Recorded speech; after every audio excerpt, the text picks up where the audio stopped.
Hello guys, welcome to the Ivy Tutors for Online Education. Please do subscribe and press the bell icon for more exciting videos. बिस्मिल्लाहिर्रहमानिर्रहीम। अब हम शुरू करने लगे हैं exercise number 5.2 का क्वेश्चन नंबर 2। अगेन ये भी हम अब क्वेश्चन हैं फैक्टराइजेशन के। अब इसमें हम जो क्वेश्चन नंबर 1 हम लोगों ने फैक्टराइजेशन का किया उसमें हमने एक तरह से कंप्लीटिंग स्क्वायर मेथड यूज़ किया है। अब यहाँ पे हम लोग इसके अंदर मिड टर्म ब्रेकिंग वाला मेथड यूज़ करते हुए इन क्वेश्चंस को सॉल्व करेंगे। अब सबसे पहले देखेंगे कि हमें मिड टर्म ब्रेकिंग में करना क्या होता है। मिड टर्म ब्रेकिंग में होता है 3 टर्म्स में से सेंटर वाली टर्म को हमने इस लिहाज से ब्रेक करना होता है कि जब हम प्लस माइनस करें तो हमारे पास दोबारा से मिड टर्म बने और मल्टीप्लाई करने पे हमारे पास ये वाली टर्म बन रही हो। तो इधर हम सोल्यूशन स्टार्ट करते हैं। हमारे पास है x square plus 14x plus 48। अब हम 14x को ऐसे कैसे ब्रेक करें कि मल्टीप्लाई करने पे हमारे पास 14x स्क्वायर बन रहा हो। तो इसके लिए हम लोग देखेंगे x square plus 8x plus 6x। अगर हम 8x और 6x को प्लस करें तो हमारे पास प्लस करने पे दोबारा 14x भी बन जाता है और हम इन दोनों को अगर मल्टीप्लाई करवाएं तो 8 6 या 48 and x into x square, तो 48x स्क्वायर भी बन रहा है। तो हम ये साइड पे 48 भी लिखेंगे। अब ये हमारे दो टर्म्स मिड टर्म ब्रेकिंग भी हो गई। अब इसके बाद हम देखेंगे क्या कॉमन निकल सकता है। यहाँ पे भी एक्स स्क्वायर है, यहाँ पे एक एक्स है, तो दोनों में से एक एक्स कॉमन निकाल सकते हैं। एक्स प्लस 8 बच जाएगा, इधर से प्लस 6। अब हमने इसमें से ऐसी चीज़ कॉमन निकालनी है कि कॉमन निकलने के बाद दोबारा x प्लस 8 इसमें से भी कॉमन बचे। तो हम अगर कहीं पे मुश्किल आ रही हो तो हमें सिर्फ दूसरा इसमें लॉजिक ये भी निकाल सकते हैं कि हमें फर्स्ट हम इधर x अकेला चाहिए, इधर x का 6 है तो हम 6 कॉमन निकाल लेंगे। तो यहाँ पे सिर्फ x बच जाएगा और साथ 48, 8 6 और 48 बनता है। हमने 6 बाहर पहले निकाल लिया तो पीछे 8 बच गया। अब हम नोट करें तो यहाँ पे हमारे पास एक ये टर्म बन गई और एक ये टर्म बन गई। इन दोनों टर्म्स के अंदर x प्लस 8 कॉमन है, तो हम वो x प्लस 8 कॉमन निकाल लें तो इस टर्म में से x प्लस 8 के बाद सिर्फ पीछे बच गया x, और इसमें से अगर x प्लस 8 बाहर कॉमन चला जाए तो इधर बचा प्लस 6, और ये दो इस इक्वेशन के फैक्टर्स बन चुके हैं। अब नेक्स्ट पार्ट देख लें। नेक्स्ट पार्ट के अंदर भी दोबारा x square minus 21x plus 108 है। अब हमने दोबारा मिड टर्म को ऐसे ब्रेक करना है। अब हमारे पास पहले जो क्वेश्चन था उसमें दोनों टर्म्स प्लस की थी, इसलिए हमने प्लस और प्लस में ब्रेक किया, मल्टीप्लाई करने पे आंसर प्लस में आया। अब हमारे पास मिड टर्म माइनस की है और हमने इसको ऐसे ब्रेक करना है कि मल्टीप्लाई होने पे आंसर प्लस 108 आए।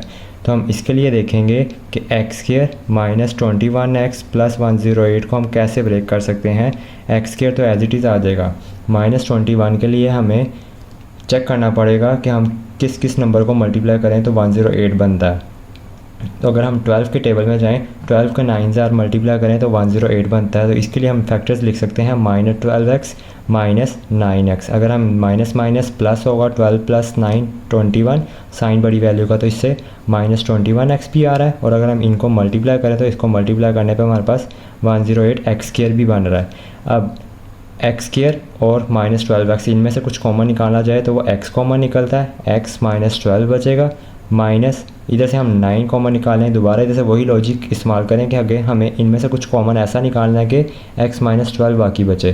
तो x माइनस 12 एक ही कंडीशन में बच सकता है कि अगर हम x वाली टर्म के साथ जो भी लिखा उसको कॉमन ले लें। तो मैंने माइनस 9 को कॉमन ले लिया। अब हमारे पास पीछे बचेगा x। अब ये प्लस है, मैंने माइनस बाहर कॉमन लिया, उस वजह से यहाँ पर माइनस आ जाएगा। अब 9 12 आर 108 बनता है, तो मैंने जब 9 बाहर कॉमन ले लिया तो पीछे 12 बचेगा। अब फिर से एक टर्म ये और एक टर्म ये, इन दोनों टर्म्स में x माइनस 12 दोनों के पास कॉमन है, वो मैंने बाहर कॉमन ले ली। जब x माइनस 12 बाहर चला जाएगा तो पीछे बचेगा x और इधर पीछे बचेगा माइनस 9। तो ये इस इक्वेशन के दो फैक्टर्स ये बन गए। नेक्स्ट पार्ट, अब थर्ड पार्ट की तरफ आ जाते हैं। थर्ड पार्ट के अंदर हमारे पास क्या है कि हमारे पास अब पहले दोनों प्लस टर्म्स थी, इसलिए हमने दोनों फैक्टर्स प्लस ले लिए। इसमें माइनस थी, प्रोडक्ट पे हमारे पास प्लस में आंसर आना चाहिए था, इसलिए हमने दोनों टर्म्स माइनस की ले लेंगे, प्रोडक्ट में आंसर प्लस आए। अब हमारे पास जो मिड टर्म है वो माइनस में है और प्रोडक्ट हमें भी माइनस में ही चाहिए। तो हम सब जानते हैं कि सिर्फ एक कंडीशन में प्लस और माइनस जब मल्टीप्लाई हों तो आंसर माइनस में आता है। तो हम इसलिए हम यहाँ पे एक टर्म पॉजिटिव लेंगे और एक नेगेटिव लेंगे, जिसके बाद आंसर हमारे पास प्रोडक्ट का -42 में आना चाहिए।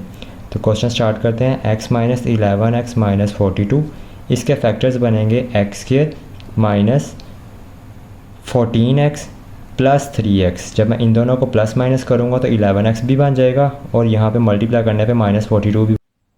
हमने यहाँ पे जो फैक्टर्स बनाए हैं -14x प्लस 3x। अब इसमें हमने इस चीज़ का ध्यान रखना है कि हमें जो मिड टर्म का साइन चाहिए वो नेगेटिव चाहिए।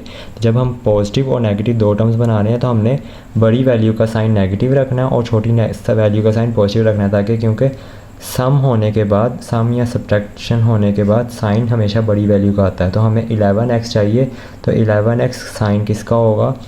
बड़ी वैल्यू का। अब यहाँ पे हमने x और इसमें से x कॉमन निकाला है, तो पीछे बच गया 1x -14। इसमें से हमने +3 कॉमन निकाला, यहाँ पे सिर्फ x बच गया। अब प्लस बाहर कॉमन निकाला था, इस वजह से यहाँ पे साइन चेंज नहीं होगा। 14 3 42 होता तो 3 बाहर चला गया, पीछे बच गया 14। अब एक टर्म ये है, एक टर्म ये है। इन दोनों टर्म्स में से अगर हम x -14 कॉमन निकालें तो पीछे x + 3 बचेगा, जो कि इस इक्वेशन के दो फैक्टर्स बन चुके हैं। अब इस क्वेश्चन नंबर 2 का लास्ट पार्ट हम करने लगे हैं। अब जहाँ पे हमने दोनों प्लस, दोनों minus, first minus second plus, अब यहाँ पे फर्स्ट प्लस और सेकंड माइनस, सारे केसेस कर लिए। अब इस वाले में देख लेते हैं कि अब हम लोगों ने इसमें क्या करना है। इसमें भी हमें पॉजिटिव और नेगेटिव वाली यही स्ट्रेटजी अपनानी है। हमने अब जो मिड टर्म की ब्रेकिंग करनी है वो मिड टर्म की ब्रेकिंग इसी तरह करनी है कि एक टर्म पॉजिटिव एक टर्म नेगेटिव होगी तो ही इसका आंसर नेगेटिव में आएगा। बस इस तरह यहाँ पे हमें नेगेटिव का साइन चाहिए था, तो इसलिए हमने बड़ी वैल्यू के साथ नेगेटिव का साइन रखा था। इसमें हमें मिड टर्म के लिए पॉजिटिव साइन चाहिए, इसलिए हमने बड़ी वैल्यू के साथ पॉजिटिव का साइन रखना है। अब x², अब हमने चेक करना है कि हम ऐसे कौन से दो फैक्टर्स बनाएंगे जिनको प्रोडक्ट करने पे 132 आए और प्लस माइनस करने पे +1 आंसर आए। तो ऐसे फैक्टर्स हैं +12x -11x। जब हम इन दोनों को मल्टीप्लाई करेंगे तो -132 भी बनता है, और इनको प्लस माइनस करने पे +- -12 -11 जाए तो 1 भी आता है। अब फिर से इन दो टर्म्स में से कॉमन निकलेगा सिर्फ x, पीछे बचेगा x + 12। इन दोनों टर्म्स में से मैं -11 कॉमन निकालूंगा, तभी फर्स्ट टर्म सेम होगी x। अब माइनस मैंने बाहर कॉमन ले लिया हुआ तो यहाँ पे प्लस आ जाएगा। 11 12 132 बनता है, तो 11 बाहर कॉमन ले लिया, पीछे आ गया 12। अब ये एक टर्म बन गई और एक ये टर्म बन गई। इन दोनों टर्म्स में हमारे पास x + 12 दोनों के पास कॉमन पड़ा हुआ है, तो हम x + 12 दोनों से कॉमन ले लेंगे। पीछे बाहर बच जाएगा इसके पास सिर्फ x और इसके पास बचेगा -11। तो ये इस टर्म इक्वेशन के दो फैक्टर्स बन चुके हैं।